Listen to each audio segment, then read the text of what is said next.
एक जंगल में जोर की बारिश होने लगी थी। देखते देखते ही बिजलियां गरजकर वो तूफान बन चुका था। वो देख तोता अपने पति कबूतर से ऐसे कहती है, सुनिए, ये देखकर मुझे तो तूफान की तरह लग रहा है। मेरा मन भी यही कह रहा है कि कुछ बुरा होने वाला है। हम अभी उस पर्वत पे मौजूद जंगल में चले जाते हैं। जैसे ही बारिश रुक जाएगा हम वापस आ जाएंगे। हाँ हाँ, आई है देखो भविष्यवाणी। तुम्हें क्या लगता है मैंने ऐसी बरसात और तूफान नहीं देखा है पहले? ऐसे कई ना आते हैं और जाते हैं। जाओ जाओ, जाके काम करो। मैं जो भी कहूँ आपको मजाक ही लगता है। आप कब सुनते हो मेरी बात? जाओ पहले यहाँ से, जाकर पहले पकोड़े बनाओ। ऐसे तोते की बात को अनसुना कर देता है कबूतर। तभी वहाँ पहुंचकर कौवा ऐसे कहता है कबूतर से, अरे क्या हुआ जीजू, सारा जंगल बारिश के वजह से ऊपर नीचे हो रहा है और आपके घर में से पकौड़े की सुगंध आ रही है। हाँ हाँ, तुम्हारी बहन यहाँ आकर भविष्यवाणी जो बन गई, मेरे ही भविष्य के बारे में मुझे बता रही थी। इसलिए मैंने सोचा कि खाली रहेगी तो यही बोलेगी, तो काम बोल दिया मैंने। लगता है वही काम कर रही है। अब तुम भी आ गए ना, तो पकौड़े खा कर ही जाओ। अरे हाँ हाँ, जीजू कह रहे हैं तो अभी रुकना ही पड़ेगा ना, खा कर ही जाऊंगा। इतने में गर्मा गर्म पकौड़े लाकर तोता ऐसे कहती है, अरे कौवा भाई, कब आए आप? अभी आया बहन, मैंने सोचा कि तेरे हाथ के पकौड़े खा कर ही जाऊं। अरे रे क्यों नहीं, बिल्कुल खाइए भैया। कौवा पकौड़े खाते हुए, और जीजू बताओ क्या हालचाल? क्या ही होगा, सब ठीक ठाक। वैसे ऐसी बारिश में इतने गर्मा गर्म पकौड़े खाने का मजा ही कुछ और है। कितना स्वादिष्ट है। ऐसे खाते रहता है कबूतर।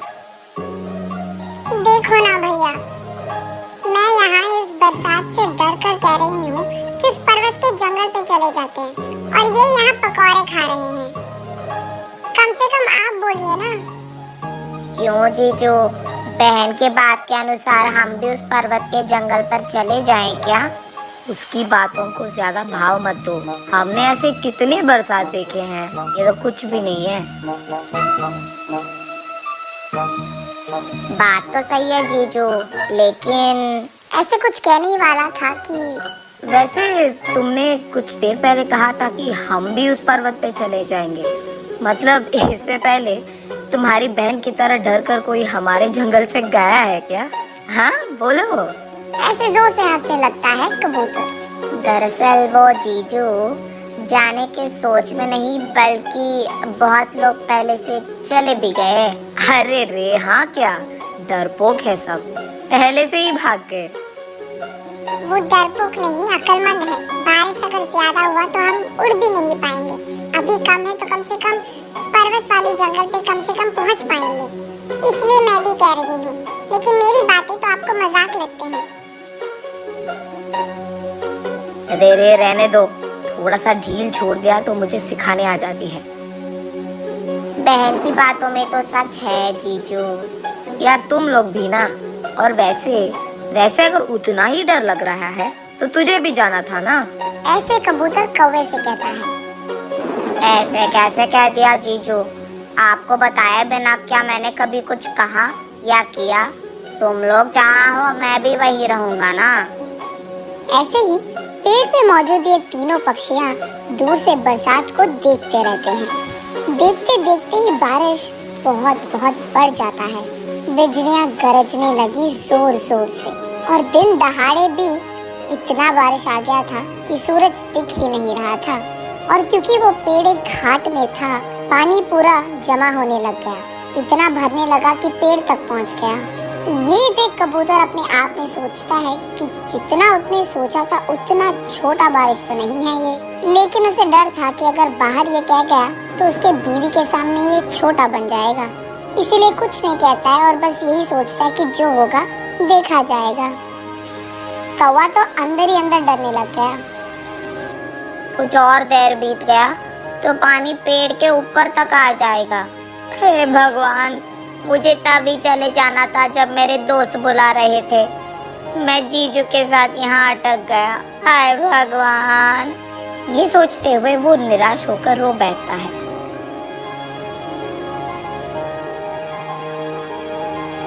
इतने में किसी की जोर की चीखें सुनकर तीनों पक्षी बाहर देखते हैं। तब वो देखते हैं कि एक गौरैया उसके पति गौरैया के साथ एक नाव लेकर सारे उन पक्षियों को बिठाते हैं जो इन बरसात के कारण घायल हो गए हैं, और उन सबको एक नाव में बिठाकर वो कबूतर और तोते के घर की ओर बढ़ने लगते हैं। तब वो तोते को देखकर ऐसे कहते हैं, हम यहाँ तुम लोगों को बचाने आए हैं। बहुत पक्षियों को अब तक बचाकर हम उन्हें सही सलामत उस पर्वत के जंगल पे छोड़ गए हैं। तुम लोग भी हमारे साथ आओ। ऐसे कहते हैं।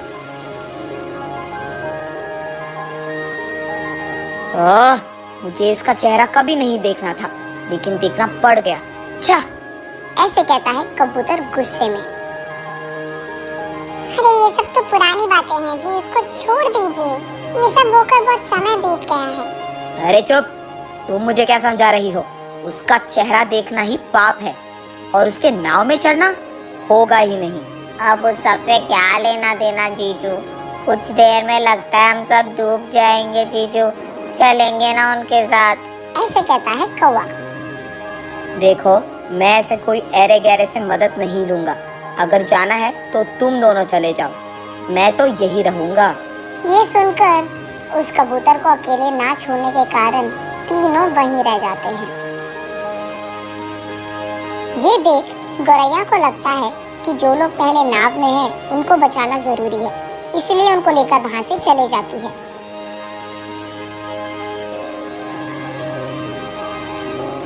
मुझे पता था कि मेरा जीजू मूर्ख है, लेकिन इतना मूर्ख है ये तो नहीं पता था। कई साल पहले उनकी बेटी उन्हें छोड़कर चली गई। उसका गुस्सा तो उन्हें अब तक है। हाय भगवान, न जाने क्या ही होगा। ये सोचकर सभी एक ही बार अतीत को याद करते हैं। गौरैया कबूतर और तोते की इकलौती बेटी थी, और उसको बहुत प्यार से वो दोनों बड़ा करते हैं। कुछ दिन बाद गौरैया के पास के रिश्तेदार एक कौवे से उसका रिश्ता पक्का होता है, लेकिन गौरैया को ये रिश्ता मंजूर नहीं था। तब वो ऐसे कहती है, पापा, मुझे ये शादी मंजूर नहीं है। मुझे ये शादी नहीं करना है। क्या बचपन से तुम्हारा मर्जी पूछकर ये सब कर रहा हूँ मैं? चुपचाप जो कह रहा हूँ सुन लो बस। मैंने एक और गौरैया से प्यार किया है, मुझे उसी से शादी करना है। ओह, तो मुझे पूछे बगैर शादी भी करने का फैसला तुमने खुद कर लिया? इतनी बड़ी बन गई तुम। मैंने उनको मेरा वचन दिया है। वचन नहीं निभाऊंगा तो मेरा इज्जत घट जाएगा। तुम्हारे दिल से कई ज्यादा मैंने मेरा इज्जत रखता है, इसलिए चुपचाप मेरी बात सुनकर शादी कर लो उससे। ये कहकर कबूतर वहाँ से गुस्से में चले जाता है। अगले दिन गौरैया वहाँ से चुपचाप भागकर अपने दोस्तों के समक्ष में उसके गौरैया प्यार से शादी कर लेती है। उसके बाद वो अपने पति के साथ अपने माँ बाप का आशीर्वाद लेने घर आती है। मेरी बात ना मानकर मेरे इज्जत को मिट्टी में मिला दिया इसने। इसका चेहरा मुझे कभी नहीं देखना है। आइंदा वो मेरे घर नहीं आ सकती है। ये कहकर कबूतर वहाँ से चले जाता है। उसके बाद वो गौरैया अपने प्यार के साथ पर्वत पे मौजूद जंगल में बच्चों के साथ खुश रहती है।